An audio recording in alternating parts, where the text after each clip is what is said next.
Jerry Rocker is a former worker of Richmond Station. He retired and now he works as an EMT. And he does a lot of work at Longwood Gardens. Longwood Gardens has an old historic pump house. Since Jerry has connections, we went in and we interviewed him in this little historic pump house.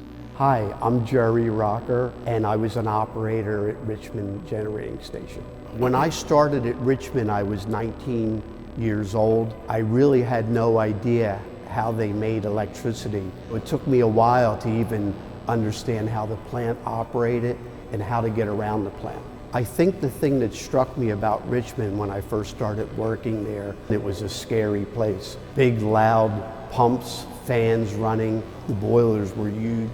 When I was hired, they started cross-training. I spent most of my time in the turbine plant. I was part of the turbine gang. I was the pump room operator where I operated the pumps in the basement and the boiler feed pumps.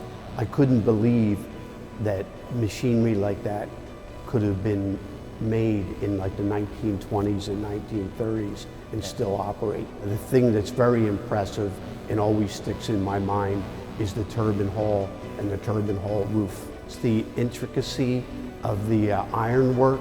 I always think about how somebody must have risked their life to even assemble that roof. We interviewed him at Longwood Gardens, which was so cool because those are the same types of pumps on a smaller scale that he used to oil when he was the oiler. He'd go and oil the pumps and the fans. When I first started at Richmond Station, my very first job was fan and pump oiler. One of the things that we would do is go up and routinely check the fan motor. Yeah, we would check the fan oil. We'd have our little trusted oil can that we'd add oil. We would also pop this open and check to make sure the bearing was picking up oil. Down here on the pump, you would always have a little water dripping. If too much water was dripping, you would just tighten up with a wrench.